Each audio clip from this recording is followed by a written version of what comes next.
45-64, Milwaukee Brewers hosted the 51-56 St. Louis Cardinals today in a home afternoon game in Miller Park.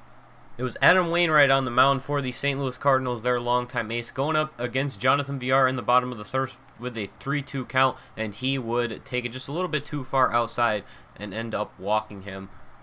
That'll bring Ryan Braun up to bat, but not before Jonathan Villar took off for second base, and he was there before the throw even came in. And so now, runner in scoring position now, and we'll see if the slugger Ryan Braun can pull it off, and he is going to lash that one out into right for a single. Villar's rounding third, coming home, the throw offline and just a bit too late. 1-0 lead for Milwaukee already. Andrew Heaney on the mound in the top of the second, and this is going to be Stephen Piscotty taking it out to center field. Keon Broxton will field it. He's going to throw it in. Just hold him to a single right there. And now Heaney going up against Yadier Molina, and he is going to hit him just barely inside. And so now runners on first and second. They will move over to second and third after a ground out. Now Adam Wainwright helping out his own cause right here. RBI single. Yadier Molina is not going to be able to come home, but it is going to score Stephen Piscotty. And so this game is all knotted up at 1. Now, top of the third inning, Heaney on the mound still for the Brewers, and Jed Jerko is taking this one out of here. Solo shot for him. A home run puts the Cardinals up on top 2-1 over the Brewers, breaking the tie at least temporarily. And now Eric Thames in the bottom of the third going up against Adam Wainwright, and he is going to take that one up the middle. It is caught by the second baseman Jerko. The throw just a bit too late, though. If he'd charged it a little bit more, he probably could have got it. Now Travis Shaw with a 3-2 count, and he is going to take that one. They call it a ball. It doesn't really look like a ball, but they're going to call it that anyway on the full count.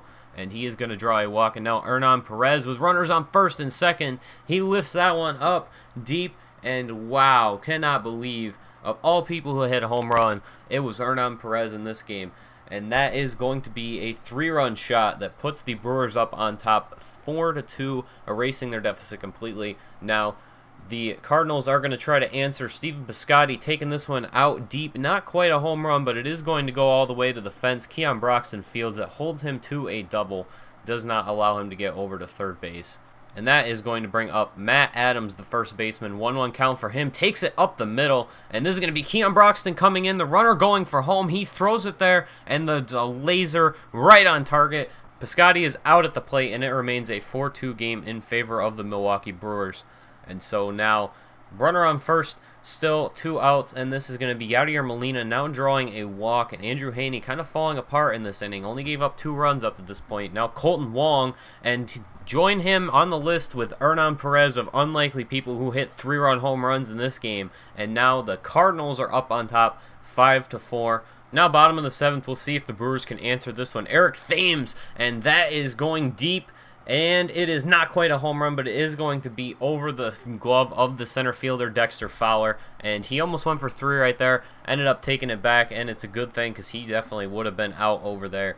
But runner on second now is going to bring up Domingo Santana with a 3-1 count, and that is way too outside from Kevin Segrist. I don't know what he was thinking right there. He is actually going to get kicked out of the game now, as they are going to bring in the righty Trevor Rosenthal to go up against Keon Broxton. But it doesn't matter if you have the advantage righty on righty if you end up walking him. So now the bases are loaded, and that brings up Hernan Perez once again, and he has a 3-1 count, and this one's going to be too high. So Trevor Rosenthal just missing the strike zone on these pitches, and he has now walked in a run to tie it up at 5. And this is going to bring up Andrew Susich, and that one's outside. Trevor Rosenthal missing the strike zone all over the strike zone, and he has now walked in 2 runs. And it's a 6-5 game. Eric Sogard coming off the bench to pinch hit for the Brewers, and he is going to take that one out into right field. RBI single, and a second runner is going to be coming home, and the cutoff man doesn't even try to throw it home. 2-run single for Eric Sogard coming off the bench, and that gives Milwaukee a 8-5 lead. Corey Knebel on the mound trying to get the save, close this one out, and he is not going to have a good start as he's going to walk Aledmys Diaz to start out the inning. Now with 1 out, it is going to be Dexter Fowler up to bat, and he is going to draw a walk as well. So runners on first and second now for Jed Jerko, and he is going to drive one in with this. It looks like a double, but it is actually only going to be a single. It puts runners on the corners, however, and that tying run is on base, and the winning run is up to plate now, and that is Stephen Piscotty. He is just going to fly out, though, as this game is over. 8-6 win by Milwaukee in a really back-and-forth game with the division rival St. Louis Cardinals. The Cardinals lose the game and the Brewers are going to gain that half a game that they really don't need in these standings. So that does it for me. Thank you guys for watching. Hope you enjoy, and stay tuned for more Milwaukee Brewers franchise and MLB The Show 17.